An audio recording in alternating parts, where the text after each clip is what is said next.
നമ്മള് ബോബിനും അതുപോലെ കുറച്ച് മുത്തുകളും വെച്ചിട്ട് പുതിയൊരു ട്രിക്കാണ് ചെയ്യാൻ പോകുന്നത് കേട്ടോ. അതായത് നമ്മുടെ ചുരിദാറൊക്കെ ഭംഗിയാക്കാൻ വേണ്ടിയിട്ട് നിങ്ങൾക്ക് ഇതൊക്കെ ഒന്ന് ട്രൈ ചെയ്ത് നോക്കാവുന്നതാണ്. അപ്പൊ നമ്മൾ സാധാരണയായിട്ട് എല്ലാവരും തന്നെ പൊട്ട്ലി ബട്ടണൊക്കെ വെച്ചിട്ട് ചുരിദാറൊക്കെ നെക്കിലൊക്കെ ഡിസൈൻ ചെയ്യാറുണ്ട്.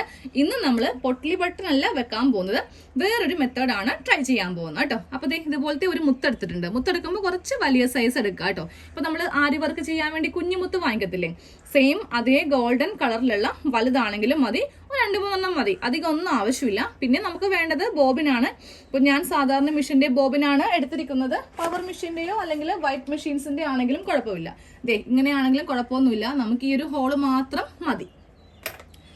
ഇനി നമുക്ക് ഒരു 5-6 കഷ്ണം തുണി വേണം. കുറച്ച് കുഞ്ഞു മതി കേട്ടോ, ഒത്തിരി വലിയ സൈസ് വേണ്ട. ഒരു 2 ഇഞ്ച് നീളവും 2 ഇഞ്ച് വീതിയും മതി. നേരെ നമ്മൾ ഈ മുത്ത് ഇതിന്റെ അകത്തൊക്കെ കയറ്റി വെക്കാം. അപ്പൊ നമുക്ക് ഇങ്ങനെയൊക്കെ ഇതൊരു ഷേപ്പ് ചെയ്ത് എടുക്കാന്ന് വെച്ചിട്ടുണ്ടെങ്കിൽ തന്നെ ഈ സൈഡ് നല്ല റൗണ്ട് ഷേപ്പിൽ നമുക്ക് കിട്ടാൻ വളരെ ബുദ്ധിമുട്ടാണ്. ഓരോ ഭാഗത്തായിട്ട് ഇങ്ങനെ തുണി കൂർത്തിരിക്കും അല്ലെ. പിന്നെ നമ്മളിങ്ങനെ പിരിച്ചൊക്കെ എടുക്കാറുണ്ട്, പക്ഷെ എന്നാലും ആ ഒരു ഫിനിഷിങ് നമുക്ക് കിട്ടത്തില്ല. അപ്പോൾ അത് കിട്ടാൻ വേണ്ടിയിട്ട് നമ്മൾ നേരെ ഈ തുണിയുടെ അകത്തേക്ക് ഈ മുത്ത് ഇങ്ങനെ അങ്ങോട്ട് ഇറക്കി വെച്ച് കൊടുക്കുക. എന്നിട്ട് ഇതിന്റെ ഈ അറ്റം ഉണ്ടല്ലോ, ഇതാ ഇങ്ങനെ അങ്ങ് എടുത്തിട്ട് ഈ ഒരു ബോബിന്റെ അകത്തു കൂടെ അങ്ങോട്ട് കയറ്റി ഇങ്ങനെ അങ്ങോട്ട് കൊടുക്കുക. എന്നിട്ട് ഈ തുണി മാത്രം ഇങ്ങനെ അങ്ങോട്ട് വലിക്കുക കേട്ടോ. ഇപ്പോഴും കാണാൻ വലിയ ഷേപ്പ് ഒന്നുമില്ല അല്ലെ. എന്നിട്ട് നമ്മൾ ചെയ്യേണ്ടല്ലോ, ഈ തുണി ഇങ്ങനെ ഒന്ന് വലിച്ചു കൊടുക്കുക.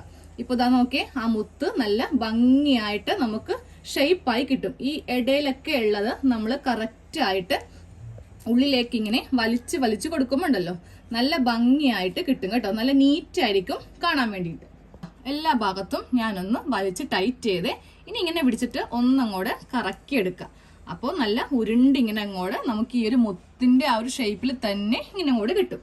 ഇനി നമുക്ക് ചെയ്യേണ്ടത് ഒരു നൂലെടുത്തിട്ട്, നൂല് 2 ഇഴയിലെടുത്തോട്ടാ, ഇല്ലെങ്കിൽ കട്ടി ഉണ്ടാവത്തില്ല. നേരെ ഇങ്ങനെ ഇവിടെ ഒന്ന് പിടിവിടരുതേ, പിടിവിടുവാണെങ്കിൽ ഇത് ലൂസായി പോകും. നല്ല ടൈറ്റ് ആയിട്ടൊന്ന് മുറുക്കി ഒന്ന് കെട്ടി അങ്ങോട്ട് എടുക്കുക.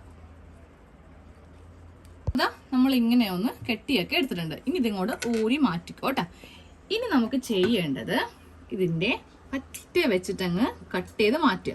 നമുക്ക് ഇത്രയും തുണിയൊന്നും ആവശ്യമില്ല.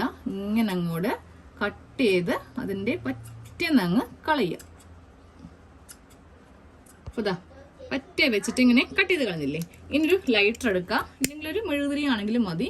ഇനി ഇതൊന്ന് ഉരുക്കിയെടുക്കുക. കാര്യം പറ്റേ വെച്ച് ആയതുകൊണ്ടിട്ടേ നമ്മൾ വാഷ് ചെയ്തൊക്കെ കഴിയുമ്പോൾ ചിലപ്പോൾ തുണി അങ്ങ് കുറേശ്ശെ ആയിട്ട് നൂലൊക്കെ പോരും. അപ്പൊ നമ്മൾ ചെയ്യേണ്ടത് ഇങ്ങനെ ഒന്ന് ഉരുക്കി വെക്കുക.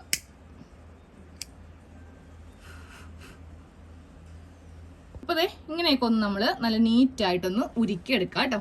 എന്നിട്ട് നമ്മൾ നമ്മുടെ ചുരിദാറിന്റെ സെന്റർ ഭാഗത്ത്, പ്രത്യേകിച്ച് പ്ലെയിൻ ഒക്കെ ആണെങ്കിൽ സെന്റർ ഭാഗത്ത് കുട്ടികളുടെ ഡ്രസ്സിലൊക്കെ നിങ്ങൾക്ക് ഇതുപോലെ ഒന്ന് ചെയ്ത് കൊടുക്കാം കേട്ടോ. അപ്പോൾ അതിനായിട്ട് നമ്മൾ ആദ്യമേ ഗം വെച്ചിട്ട് ഒന്ന് ഒട്ടിച്ച് നിർത്തുക. ഞാനിപ്പോൾ ഫാബ്രിക് ഗ്ലൂ ആണ് എടുത്തിരിക്കുന്നത് കേട്ടോ. എന്നിട്ട് നേരെ സൂചി നൂലിനും ഈ ഒരു ഒട്ടിച്ച് വെച്ചതിന് ശേഷം സൂചി നൂലിനും ഒന്ന് ഉറപ്പിച്ച് വെക്കുക, ഇല്ലെങ്കിൽ ഇത് വിട്ടുപോകും കേട്ടോ.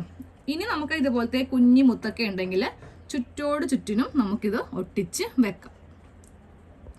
അപ്പോൾ ഇങ്ങനെ സെന്ററിൽ നമുക്ക് വെച്ച് കൊടുക്കാം. ഇത് ഉണങ്ങുമ്പോൾ ആ ഒരു വെള്ള കളർ അങ്ങോട്ട് മാറി കിട്ടും കേട്ടോ. അപ്പൊ എല്ലാവരും ഇതൊക്കെ ഒന്ന് ട്രൈ ചെയ്ത് നോക്കാം.